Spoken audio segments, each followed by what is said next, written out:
y vamos a meternos en la información internacional y por eso vamos a convocar a nuestro colaborador permanente, el licenciado Pablo Hueve. Pablo, ¿cómo estás? Muy buenos días. ¿Qué tal, Pablo? Compañeras, compañeros de Canal 13, Teleaudiencia Federal. Es un placer, un privilegio estar con cada una y cada uno de ustedes. Bueno, para nosotros también, Pablo. Hay mucha tensión en Haití. Quizás esto no aparece en la portada de los diarios internacionales, de los diarios del mundo, de manera sistemática, ¿no? Pero tiene que ver con una historia de mucho dolor, de mucha manipulación de los poderes centrales, que hoy deja pagar sus costos, ¿no?, en la vida de los haitianos en medio de un escenario de mucha violencia. Pablo, creo que has hecho la mejor síntesis que se podría haber hecho. Desde 1986, cuando cayó la dinastía asesina de la familia Duvalier, primero con François Duvalier, segundo con su hijo Jean-Claude Duvalier, que tenían un grupo paramilitar que se llamaban les Tontons Macoutes y que aterrorizaban a la población, la vuelta a la democracia o la construcción de la democracia en Haití no ha sido posible. O golpes de Estado recurrentes, o asesinatos de políticos, pero lo concreto es que más allá de las intervenciones, primero de Estados Unidos, luego de la Organización de Estados Americanos, fracasada, luego de la Organización de las Naciones Unidas, también fracasada, la elección del presidente Jovenel Moïse, que fue asesinado en su residencia en julio de 2021, desde esa época Haití no tiene presidente y ha asumido virtualmente la jefatura del Estado Ariel Henry, un primer ministro acusado de corrupción que nunca aclaró debidamente sus vínculos o la sospecha de sus vínculos con el magnicidio del presidente Jovenel Moïse.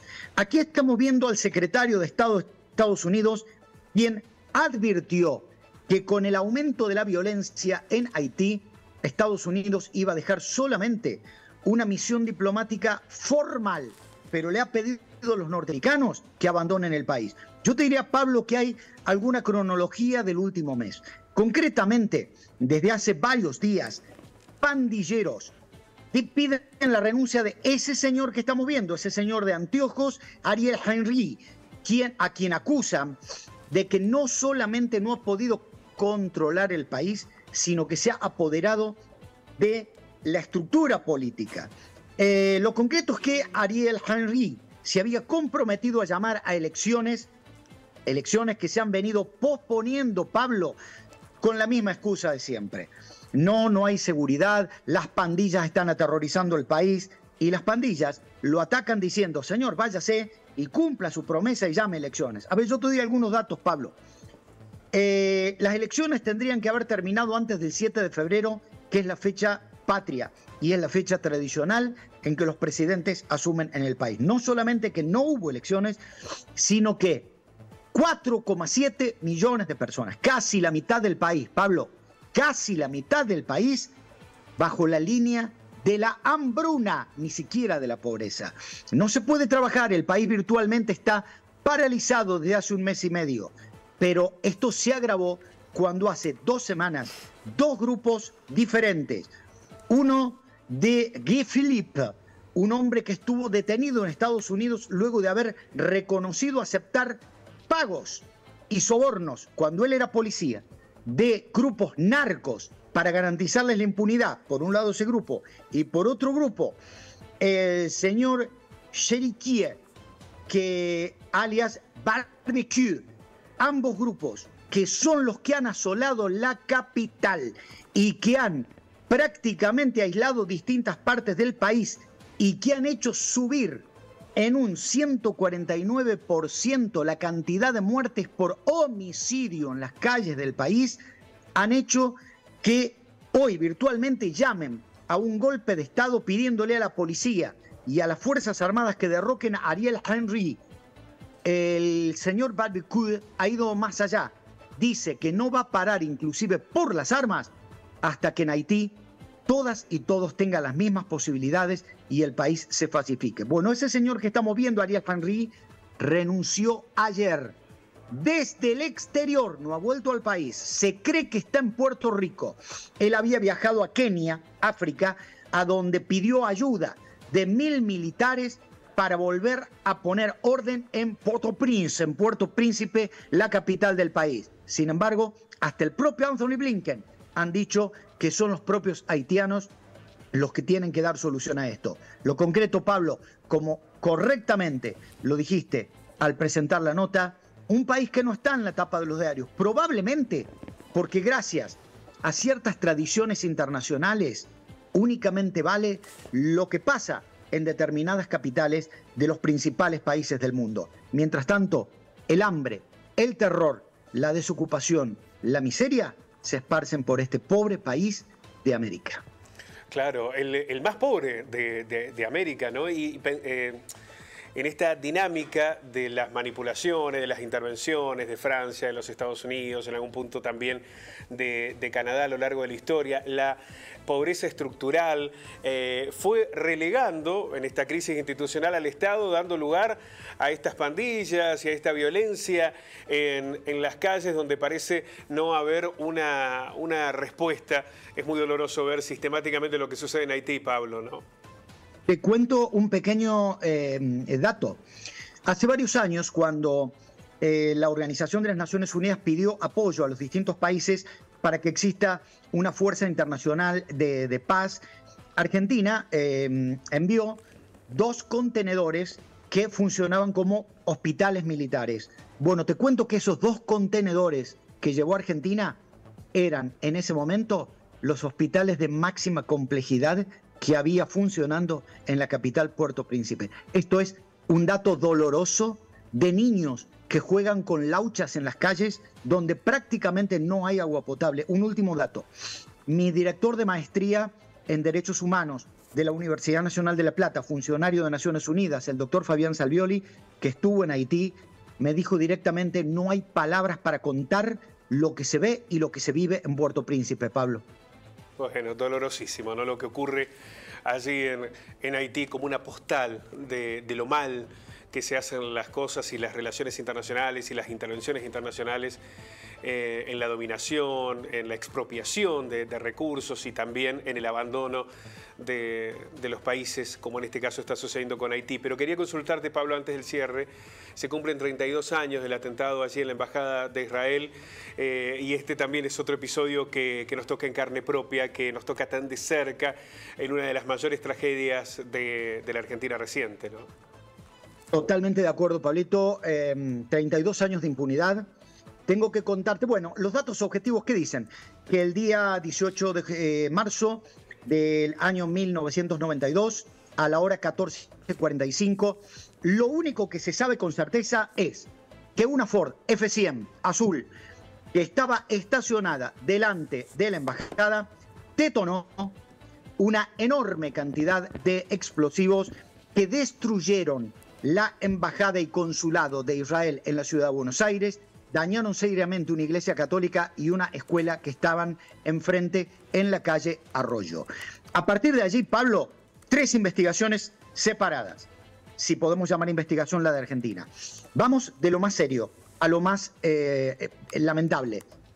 El Mossad de Israel y el gobierno de Israel hicieron una investigación por su parte, contrariamente a lo que inclusive las propias autoridades de la Embajada de Israel en ese momento, que dejó, recordemos, 22 muertos y 242 heridos, habían dicho que aquí estaba la mano de Irán y que el Hezbollah, el partido de Dios iraní, era el que había perpetrado el atentado con un terrorista suicida.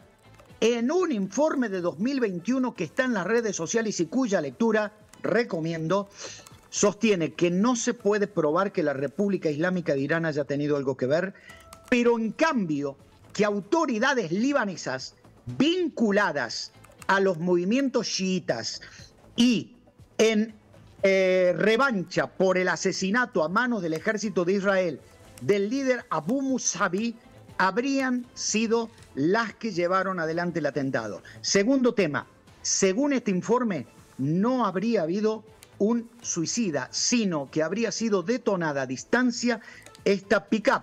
¿Por qué digo esto?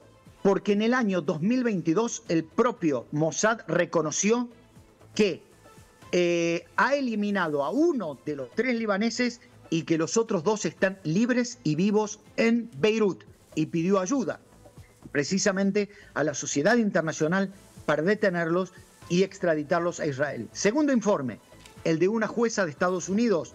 Bueno, es un informe, yo te diría que casi chapucero, porque habla de 29 muertos, fueron 22, y directamente termina echando culpas sobre Irán sin tener absolutamente ninguna prueba. Pero de alguna manera lo que hace esta jueza es acomodar el Poder Judicial norteamericano a las necesidades políticas del entonces presidente Clinton. Tercero, la Corte Suprema de Argentina. Les recuerdo a nuestra teleaudiencia que por la Constitución argentina, todo lo que pasa en las embajadas es competencia originaria de la Corte Suprema. Bueno, la Corte Suprema menemista de 9 miembros hizo un verdadero papelón, Pablo. Sumado al marcado antisemitismo del entonces presidente de la Corte, Ricardo Levene, que llegaron a decir que inclusive la responsabilidad era de Israel porque la explosión fue por explosivos que estaban en el sótano de la embajada. Lo concreto es que la Corte Suprema Argentina jamás elevó a juicio la causa.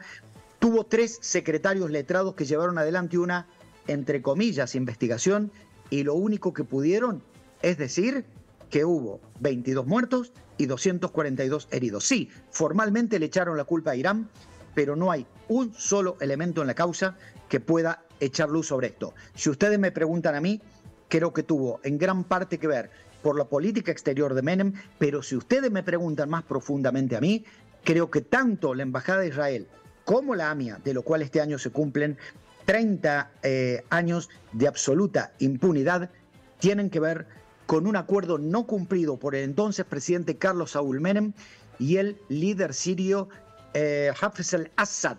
En todo caso, ni el gobierno de Menem, ni el Poder Judicial argentino, ni Estados Unidos, ni Israel jamás se preocuparon por la llamada pista siria. Mientras tanto, sobre el caso de la embajada, 22 muertos desde algún lugar de la eternidad nos reclaman justicia. Naturalmente. Pensaba el tiempo político, ¿no?, que vos has descrito perfectamente de Carlos Menem y las relaciones internacionales, los vínculos internacionales que el propio Menem gestó para la Argentina, pero también de un tiempo de la justicia absolutamente corrupta, permeable, incapaz, de una Corte Suprema de lo peor de la historia judicial en la Argentina, porque hace poco también se cumplió un aniversario del atentado en Atocha, ¿no? Y los españoles se preguntan porque si bien hubo responsables directos que fueron condenados, nunca se determinaron, por ejemplo, los responsables intelectuales. La causa prescribió y lamentablemente nunca se va a saber quién mandó a colocar esas bombas allí en Atocha. Pero sin embargo, eso no tenía que ver directamente o únicamente con la cuestión judicial, sí con un tiempo político, Aznar y demás. Ahora, en la Argentina se combinaban, Pablo, las dos cuestiones, ¿no? Ese tiempo político de Menem, que hoy algunos califican como prócer, y por el otro lado una justicia que fue de lo peor de la historia judicial en la Argentina, ¿no?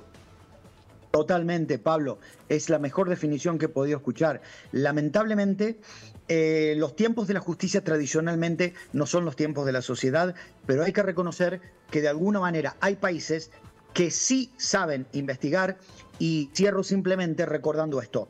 La Convención Internacional contra el Terrorismo, más que hacer hincapié en la necesidad de combatir militarmente o policialmente a los terroristas, habla de dos cosas, Pablo. Primero, la necesidad de tener buenos servicios de inteligencia que sean capaces de penetrar a las organizaciones y permitir al Estado adelantarse a los ataques. Y segundo, controlar las finanzas. No sirve de nada, Pablo, que estemos mandando militares, anunciando que vamos a saturar, bla, bla, bla, bla, bla, si en definitiva la impunidad respecto del financiamiento permite a estos grupos corromper a la policía, al Poder Judicial y a los poderes políticos.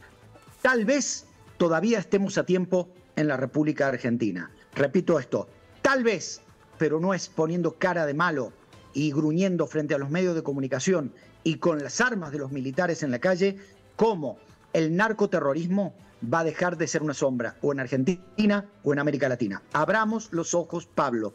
Tal vez todavía estemos a tiempo. Pablo, un abrazo, muchísimas gracias por todo este aporte.